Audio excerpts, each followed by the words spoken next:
Hello everyone, myself Dr. Ranjith Kumar Gatla, working as an associate professor in the Department of Electrical and Electronics Engineering at Institute of Aeronautical Engineering. So in today's class, we are going to solve some numerical problems on a basic concept of resistance variation, which means in the previous classes, at the beginning of this particular course, we have already discussed the various electrical elements which are resistor, capacitor and inductor, and also we have discussed the properties of these elements, and also what are the parameters that will affect these parameters. These things we have already discussed in the previous classes. So here in this today's class particularly, we are going to solve some numerical problems based on the resistance variation, which means in this today's class, so we are going to just recall what are the parameters that can influence or affect the resistance of a particular resistor, and based on those parameters, so now in this we are going to solve some numerical problems. So first let us again recall the basics about the resistance. As we know, the basic function of the resistor here it will oppose the flow of electrons, right? So, and the resistor basically depends on mainly the four factors. So one is the length of the conductor, the resistance of that particular particular thing here depends on the length of the conductor and the cross-sectional area of the conductor. Of course, because as we know, every conductor having some amount of the resistance. So which means if the resistance here is very low, then the conductivity of that particular conductor is very high. And if the resistance is very high, then the conductivity of the particular conductor is very low. Or the conductor which are having high resistance, then we can call it as insulators also, because which means it doesn't flow or it doesn't allow the flow of electrons. So which means it is an insulator. But why it doesn't flow? Because the resistance of that particular conductor is very high. So then the type of the material also, of course, because as we know, the copper is a good conductor. So which means the copper having very less value of the resistance. And when you go for the the glass or the wood, so the resistivity or the resistance of that particular material is very high. So that's why they doesn't flow, they doesn't allow the flow of electrons. So that's why we call it as those materials as insulators. So that's why here the resistance of an electrical conductor depends on, one is the length of the conductor and the cross-sectional area of the conductor and the type of the material, and also the temperature of that material is also a matter, right? So that's why Ohm's law. So when coming to the Ohm's law, the current flowing through the conductor is directly proportional to the voltage across the conductor at a constant temperature, because V is directly proportional to I, or V is equal to I into R.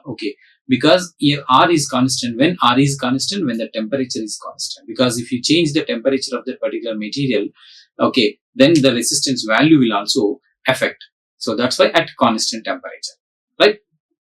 And here some of the the typical values of the resistivities of the various materials, or in other words, resistance R is equal to this sigma L by A. So here sigma is the resistivity of that particular material, and L is the length of the conductor, and A is the cross-sectional area of the particular conductor. So which means here this will depends on the type of the material. So for every material having the different values. So similar, like here copper having 1.7 into 10 to the power of minus 8, and aluminium here it is 2.6 into 10 to the power of minus 8, and carbon or graphite here it is 10 into 10 to the power of minus 8, and glass 1 into 10 to the power of 10. So the positive here, and mica here 1 into 10 to the power of 13. So which means here, as you can see, when you are increasing the value of the resistivity of that particular material, so then the conductivity of that particular material will get decrease. So which means the conductors having the less resistivity and the insulators having the high resistivity. That is the concept here, right?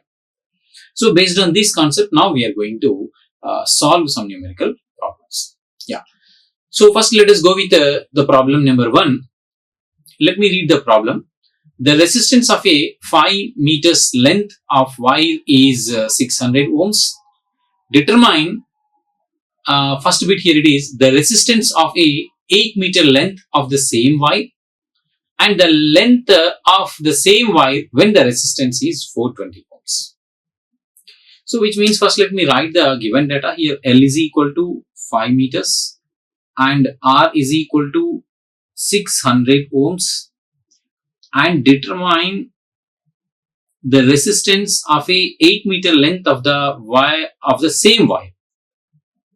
Okay, so which means here, let us see here, as we know the resistance, because the equation R is equal to rho into L by A. So which means here R is directly proportional to L, right? Okay, so which means suppose here if the 600 ohms resistance having the length of 5 meters, okay, then we can expect what is that, the length of the or the resistance of the 8 meters length of the wire, okay, because which means here let us consider here R1 which is equal to 600 ohms, okay, and L1 which is equal to 5 meters. Then here R2 that we don't know, and L2 here it is 8 meters. Okay, then what is the value of R2? That we can easily find, right? Okay, so because R is directly proportional to N. Okay, so R, in another words, here let us consider here the coefficient here it is equal to K. Okay, so which means here K is equal to 600 by 5, so which means 120. Okay, then similarly R is equal to K into L, so 120 into 8, so that 960 ohms. So this is how we can find the value of the resistor. Then second bit here is the length of the same wire when the resistance is 420. Okay, so which means here now what is that, R2 we know but R1 we don't know. So based on that here we can find again based on this, okay, 420 is equal to K into L. So then we can find the length L is equal to 3.5 mm. So which means when a 5 mm length of wire, okay, having the 600 ohms resistor, then what is the 8 meter length wire, because the same wire, which means the material that we are using to make that particular wire is same in those two cases. So that's why here it is directly proportional to the length, okay, because the area and the cross-sectional area of that particular what is that wire is also same, because we are using the same wire. So that's why here we have considered only this concept, that is R is directly proportional to L, because all other are same. So that's why we obey, or we omit, or we neglect it. Then coming to the problem 2. A piece of wire of cross-sectional area 2 mm square has a resistance of 300 ohms. And the first bit is find the resistance of a wire of the same length and material if the cross-sectional area is 5 mm square. Of course, here also the same concept. Of course, they said the length is same, but we have changed the area of cross-sectional of the same wire, okay, which means the material is same. So then what is means, of course, here this is just inversely proportional. Okay, so which means here R is inversely proportional to area. So that is what here we have to find. And in the second bit, the cross-sectional area of the wire of the same length and material of the resistance of 750 ohms. So this is also same kind of the first problem. Okay, so which means, yeah, just now that's what I have told. Okay, R is inversely proportional to 1 by A. So here also just consider the value of K. So based on that value of the K, we can find. So here K is equal to 600. Then based on this, the first one here it is, when the cross-sectional area A is equal to 5 mm square, then R is equal to K into 1 by 5. Okay, here K, what is K here it is? K is equal to 300 into 2, which means that is what here we need to find. So then substitute the value of here, the value of K, which is 600, and value of what is that? The value of A here it is equal to 1 by 5, because inversely proportional. Okay, then you will get the cross-sectional. Then you can get the resistance of that particular value having the cross-sectional area of 5 mm square. Here it is 120 ohms. Then similarly, coming to the second question, the cross-sectional area of the wire we need to find for the resistance of 750 ohms. So again, you substitute the k into 1 by a, 750 is equal to. So from that, because we know the value of k, but we don't know the value of a, then a is equal to k by 750, and simplify, then you will get the value of a is equal to 0.8 mm square. So that is how we can calculate or we can solve the problem. That is problem number 2. Then coming to the next problem. So a wire of length 8 meters and a cross sectional area of 3 mm square has a resistance of 0.16. If the wire is drawn out until its cross sectional area is 1 mm square, determine the resistance of that particular wire. Right. So in this case, again, because as you can see, all these problems are around that particular equation only, that is R is equal to rho into L by A. Okay, but you just need to understand the concept. So once you understand the concept, then it is very easy to solve these problems, right? So first, as we know here, the R is directly proportional to the length and inversely proportional to the area of cross section of the wire. So let us consider instead of rho here, because we don't know the resistivity of any material, because here in the two cases that they are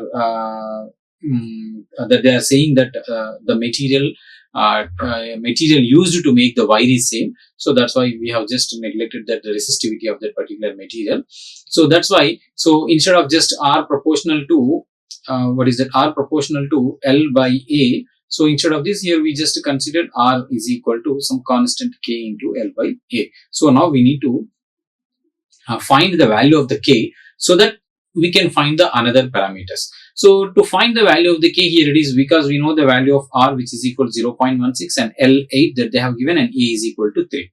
Right. So when R is equal to 0.16 and L is equal to 8 meters and A is equal to 3 mm square, then find the value of k here. Then the value of k here is equal to 0.06, which means some constant. Right. Now what they are asking, if the cross sectional area is reduced to 1 by 3rd, which means 1 mm. Okay. Then the original area tripled. Okay. Then what is, because here 0.06 and drawn until, okay. Then which means here it is, then the length must be the tripled of that particular the given length 8 meters. Okay. Then what is the new resistance value okay, then the new resistance value R is equal to k into L by A. So k is 0.06 and L is equal to 3 into 8, which is equal to 24, and by, okay, because the cross sectional area that reduced to 1 mm square, so into 1, then you will get here it is equal to 1.44 ohm. So that is the new resistance when you reduce the cross sectional area of 1 mm square. And the fourth problem, calculate the resistance of a 2 kilometer length of aluminium overhead power cable. Yeah, that they have given the material also, aluminium overhead power cable. If the cross sectional area of the particular cable is 100 mm square, then take the resistivity of the aluminium to be, yeah, the resistivity also that they have given. So calculate the resistance. Okay, directly equation. So R is equal to rho L by A. So here the value of rho is equal to 0.03 into 10 to the power of minus 6, and L is equal to 2 kilometers, but here we should convert into the meters. So which means 2000 meters by 100 mm square. So we need to convert again into the meter square. So which means 100 into 10 to the power of minus 6, and substitute all these values in this particular equation. Then you will get here R is equal to 0.6 ohms. This is how we can find the resistance of a particular conductor. Then coming to the fifth problem, and calculate the cross sectional area in mm square of a piece of copper wire. Again copper. Of course, here they have given the resistivity of that particular copper also, that is 0.02 into 10 to the power of minus 6. Of course, and then the length of that particular wire here it is 40 meters, and the resistance here is 0.2. Again, by using the same equation, R is equal to rho into L by A. Okay. So here calculate the cross sectional area, which means we have to find the A value, and they have given the R value, rho value, L value. Then substitute in this equation, then you will get the cross sectional area of that particular conductor. Here it is 3.22 mm square. Then coming to the sixth problem. Okay. So here now we need to find determine the resistivity of that particular wire. So the resistivity rho. So that they have given R is equal to of course here 150 ohms. then L is equal to 1.5 kilometers and A is equal to 0.17 mm square. Substitute all these values in this equation, then you will get the resistivity rho, which is equal to 0.017 into 10 to the power of minus 6 of meter. Okay, so here the the unit for that resistivity here it is ohm meter. Then coming to the seventh problem, determining the resistance of 1200 meters of copper cable having the diameter of 12 mm if the resistivity of the copper here it is 1.7 into 10 to the power of minus 8. So which means of course here the wire means here it will be having in the square shape. Okay, so that they have given the diameter. So by using the diameter we can easily find the area of cross sectional of that particular wire. So indirectly that they have given. So first we need to find the area of the cross section, which is pi r square. Okay, so here they have given the diameter, so radius is equal to diameter by 2. So that's why here pi r square instead of r they have taken the value of d by 2, which is equal to 12 by 2. Then the cross sectional area of that particular wire here it is equal to 36 pi into 10 to the power of minus 6 meter square. Then again substitute in the standard equation, that is r is equal to rho L by A. So here the rho value that they have given, that is the resistivity of the copper, which is 1.7 into 10 to the power of minus 8 ohm meter, and the value of the L, which is length of that particular conductor here it is 1200 meters. And just now we have calculated the area of cross sectional area of the particular conductor here it is 36 pi into 10 to the power of minus 6 meter square. Then simplify this, then you will get finally the resistance of the particular conductor here it is equal to 0.180 ohms, right? Then coming to the another concept here, it is the temperature coefficient. So how the temperature will affect the resistance of a particular conductor, right? So in general, the temperature of the material increases. Okay, so most conductor increases in resistance, right? So insulators decreases its resistance. Okay, the conductor will increase the resistance and insulators will decrease the resistance. So that is the relation between the temperature and the resistance of the conductor and the insulator, right? Then when coming to the equation which is related to the temperature, here it is r theta is equal to r naught into 1 plus alpha naught into theta. So here r theta is the resistance at r naught is the resistance at 0 degrees and r theta is the resistance at theta degree centigrade. So here theta is the temperature in degree centigrade, right? So here alpha naught is equal to the temperature coefficient of the resistance at 0 degree centigrade. So which means here r alpha naught is a kind of constant. So based on this, now we are going to solve one problem. A coil of copper wire has a resistance of 100 when, resistance of 100 ohms, and when its temperature is 0 degree centigrade. So at 0 degree centigrade and the resistance is 100, which means here R naught is equal to 100 ohms, which means, and determine the its resistance at 70 degrees, which means theta is equal to 70 degrees centigrade.